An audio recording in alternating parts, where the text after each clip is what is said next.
Listen to Matthew 13, verses 24 through 30. Jesus put before them another parable. By the way, did we get the recording going? Did that happen during the offertory or something? Okay, all right. I'm just so used to hearing that recording started that, let's start again. Matthew 13, 24 through 30. Jesus put before them another parable. The kingdom of heaven may be compared to someone who sowed good seed in his field. But while everybody was asleep, an enemy came and sowed weeds among the wheat and then went away. So when the plants came up and bore grain, then the weeds appeared as well. And the servants of the householder came and said to him, "Master, did you not sow good seed in your field? Where then did these weeds come from?" And he answered, "An enemy has done this." The servants said to him, "Then do you want us to go and gather them?" But he replied, "No, for in gathering the weeds, you would uproot the wheat along with them. Let both of them grow together until the harvest. And at harvest time, I will tell the reapers, collect the weeds first and bind them in bundles to be burned, but gather the wheat into my barn." There ends the reading. So last week, my sermon was based, as I mentioned, on the story of Jacob and the dream he had. Those of you who were here remember. He had the first night he left home on the run after he, with the help of his mother, had tricked his brother Esau into giving up his blessing, the blessing of the firstborn child. So Jacob, in essence, stole his brother's blessing. He got that when Esau found out. He was furious at his brother and vowed to kill him. And after the service was over, Jada Lucas, who was here last week, said, "I have a question." And I said, "Well, what's that?" And she said, "Well, was Jacob a good person or a bad person?"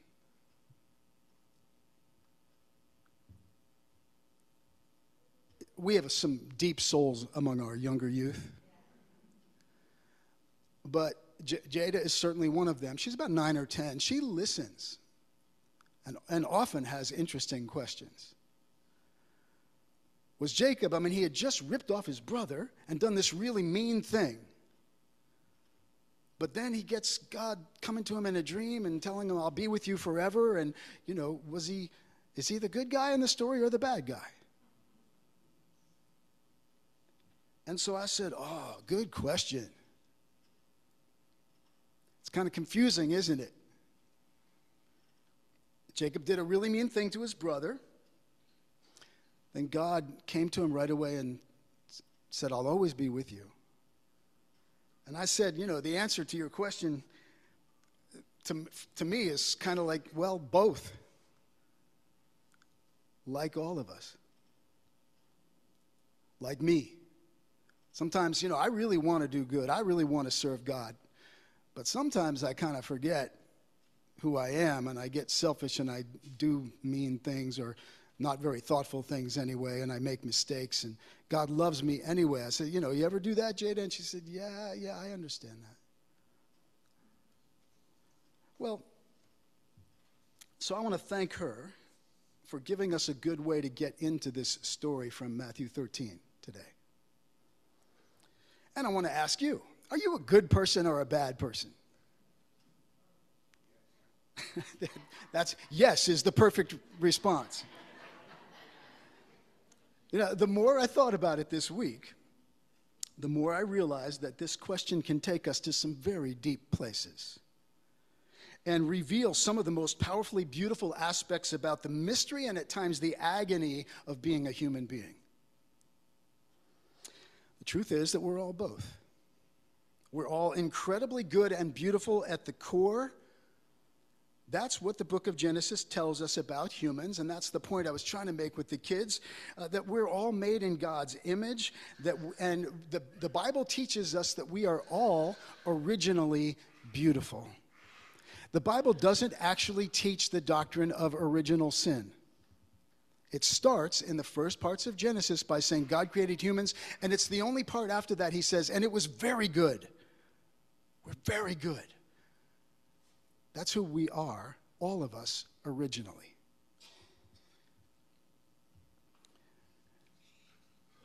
It helps to remember this when you're not feeling good about yourself, and when you're overwhelmed by the lack of goodness, shall we say, in somebody else. The painful, selfish, manipulative stuff we're all capable of is not who anyone is at their core. Remember that. Remember that, especially when you're tempted to forget that about yourself. Nobody is the sum total of their worst moments. Isn't that beautiful? God certainly doesn't see anyone through the lens of the times when you've lost yourself most dramatically. And it'll make a difference when you've been really hurt by somebody. It might have to just be an intellectual thing you remind yourself of because you're not feeling it. But just to stop and say, wait a second. This action on that person's part is not who they truly are either. Oh, they may have forgotten who they truly are. Completely. Lost it. Been completely alienated from the essential truth about their own deep, God-given goodness.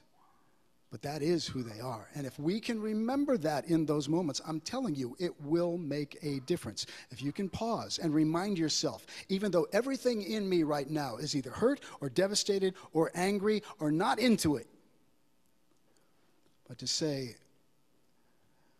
I'm still going to see who this person is through the lens of God's love. And remind myself of that. That in and of itself can change the energy of an encounter or an experience in a way that could change the whole thing. It won't always. There's no guarantees. Do it anyway. But it might. But in addition to being good at the core, the Bible also tells us that early on in the human journey, we humans displayed a remarkable capacity and tendency to misuse the God-given freedom to choose how to act. That's also there. And we make choices that cause incredible suffering to ourselves and to others and to the earth itself. To the extent that we do that, we create hell on earth. And the more I have studied this and worked with the scriptures, I'm more convinced than ever that that's what Jesus was referring to when he used the image of hell. Not a literal place that people go to forever because they were bad. Now let's jump back to Matthew 13. Jesus said, the kingdom of heaven can be compared to a garden. I like to use the phrase, as I've shared with you many times, the consciousness of God or the consciousness of heaven instead of kingdom for a number of reasons. It's not a literal place. It refers to a way of being or a way of living that's grounded in the truth and love of God. As Jesus said in Luke 17, the kingdom of or consciousness of God is within us. And he told lots of little stories, parables we call them, in order to help us use our imaginations to go deeper in our understanding of what this consciousness is about. So he said, this God-centered consciousness is like a garden. It's an image. And I often say to people, I think the spiritual journey is more like a garden than a riddle to solve. We get lost when we think we got to have it all make sense intellectually and line up. And that just breeds atheism because there's always going to be a good reason to push back against this faith stuff. It's not a head trip. It's more like a garden to grow than a riddle to solve. So it's like a garden in which good seed was sown, wheat in this case, a crop that will feed people is planted. And while everyone was sleeping, another way of saying not conscious, not present, not awake, not paying attention, not aware, some enemy came in the night and sowed bad seed, weeds in the garden. And Jesus in the story doesn't dwell on how the weeds got there. He just pretty much said these weeds were not the gardener's original intention. But here they are. They're in the garden growing right next to the wheat. The servants, those entrusted with caring for the garden, that could be all of us, said, well, do you want me to remove the weeds?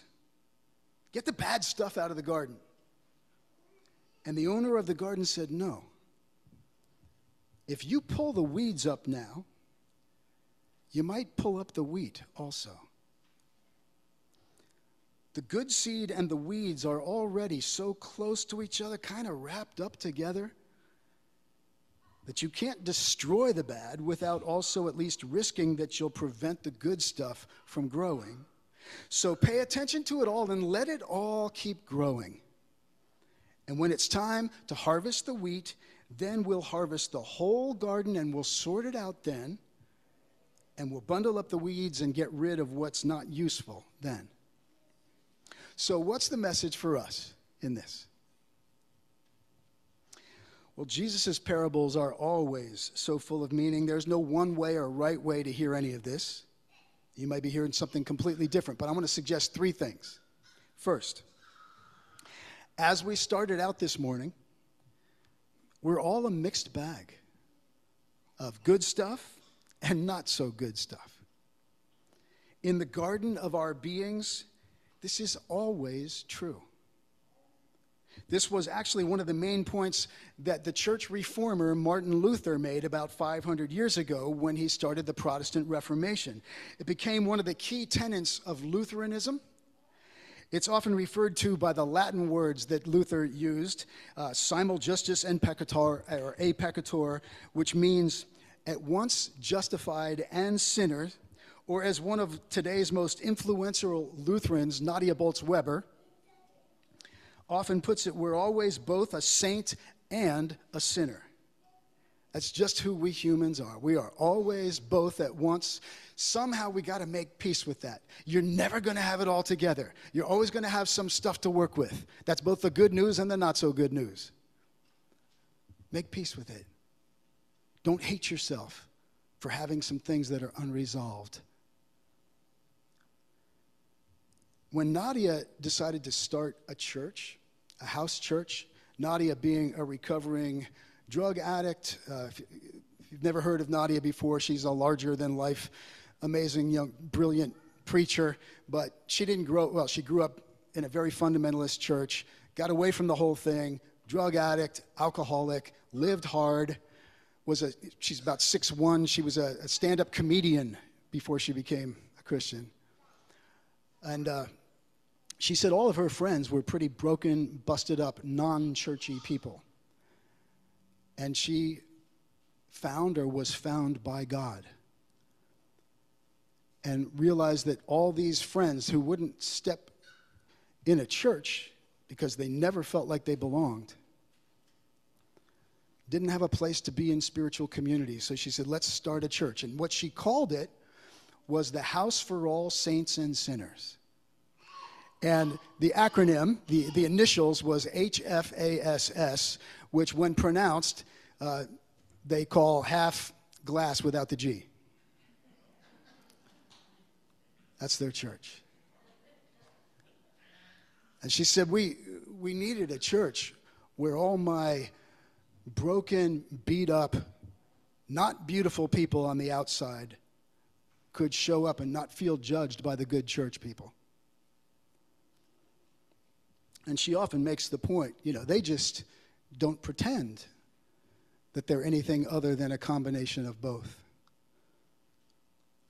Well,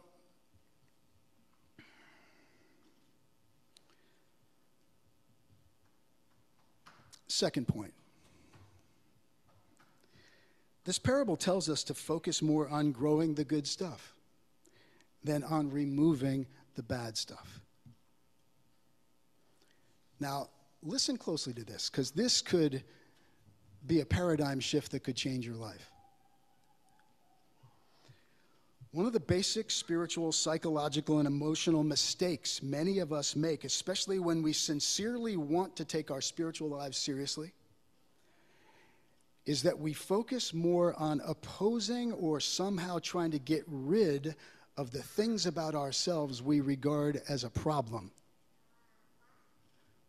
Pull the weeds out. If I'm serious about God, I shouldn't have a garden full of weeds. And we put more energy on that negative journey than we do on simply growing spiritually in the love and grace of God. I often share this quote from Carl Jung, the depth psychologist. He said, when it comes to our core problems and unresolved issues, we rarely solve them. Instead, we outgrow them. Carl Jung and Jesus are telling us to focus on growing the good stuff rather than trying to get rid of the bad stuff. So the most important thing any of us can do is to be spiritually growing.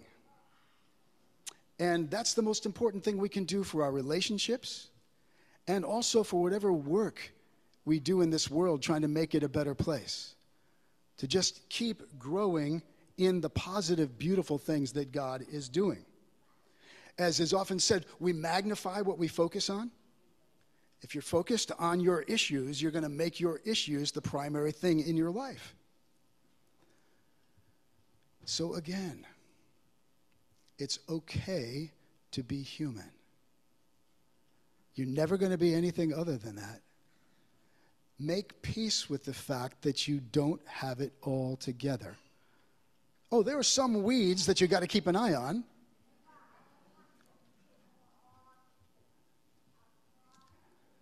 The point here is to actively choose to grow the good and the beautiful and not just fight against what you perceive to be the negative. Richard Rohr often says this. He says, the best critique of the bad is the practice of the better. Don't just curse the darkness. Light a candle. This is why we need to be careful in our justice work and in our advocacy that we're not just opposing things all the time.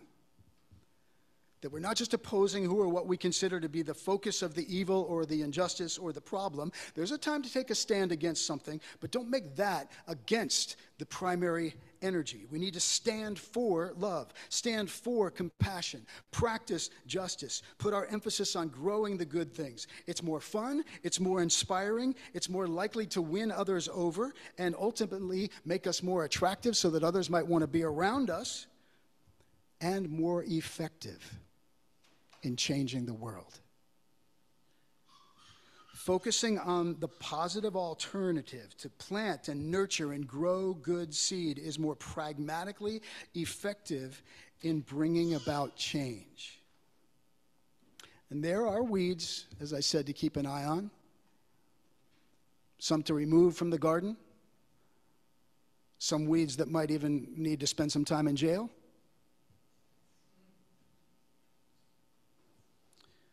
But be very careful of the urge to purge,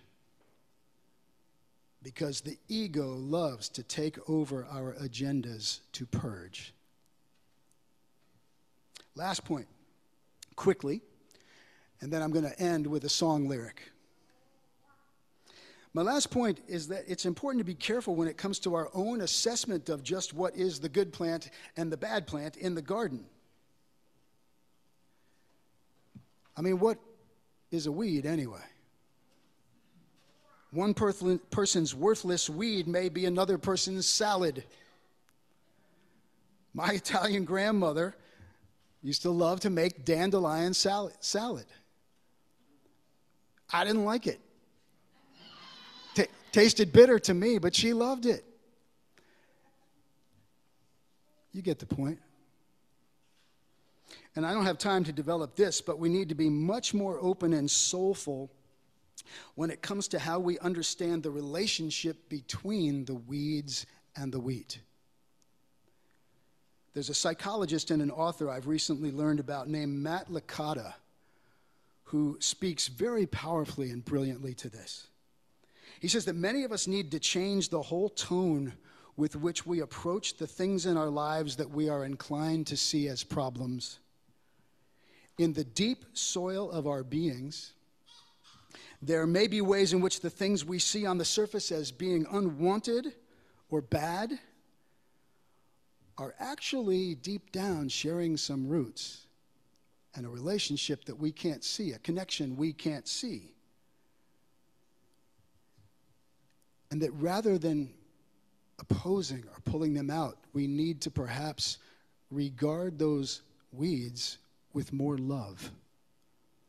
That the key to the healing might be to have patience with the weeds in our garden.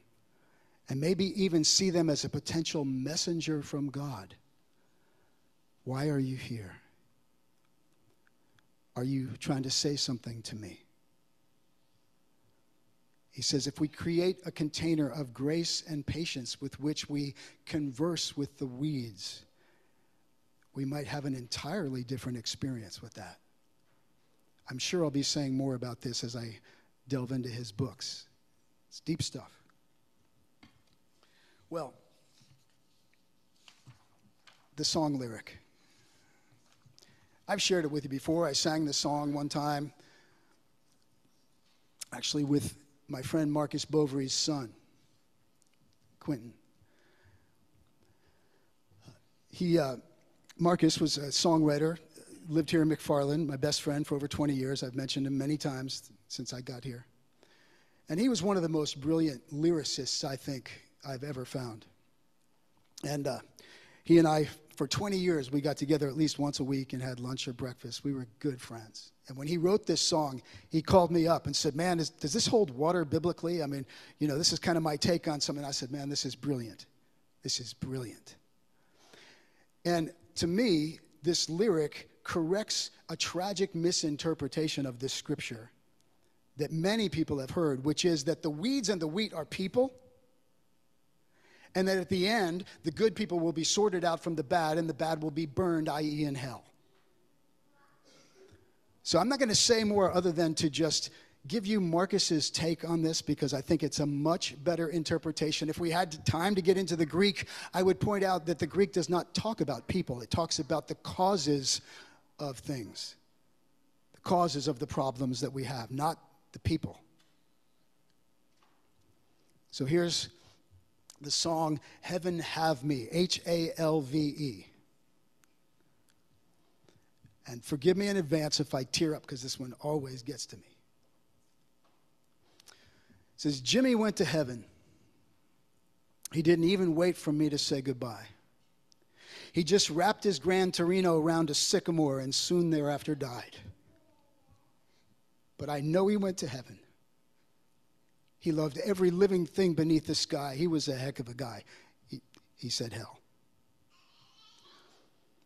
So God reached down into Jimmy and pulled out all the goodness there inside. And here's the chorus. Everybody gets to heaven.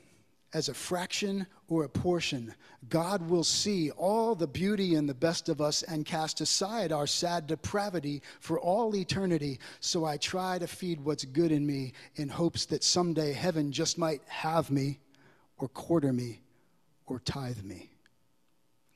Second verse. Just imagine there's a heaven and John Lennon's up there singing angel songs. Imagine Yoko will be there one day, but in heaven Yoko will not sing along. She'll just dance with Mr. Chapman or the part of him that used to mow the lawn. It was his grandma's lawn. Because in heaven, we'll dance hand in hand with every man who's ever done us wrong. Because everybody gets to heaven. As a fraction or a portion, God will see all the beauty and the best of us and cast aside our sad depravity for all eternity. So I try to feed what's good in me in the hopes that someday heaven just might have me. Last verse. Just imagine there's a heaven where everybody gets to heaven. Every baby, every politician too. There'll be doctors, there'll be lawyers, there might even be some guys from Motley Crue. My mama always told me there's good in every person. And it's true. I believe that's true. So here's hoping You'll be full of it on the day God pulls the goodness out of you. Of course, everybody gets to heaven. As a fraction or a portion, God will see all the beauty in the best of us and cast aside our sad depravity for all eternity. So I try to feed what's good in me in the hopes that someday heaven just might have me, or quarter me, or tithe me.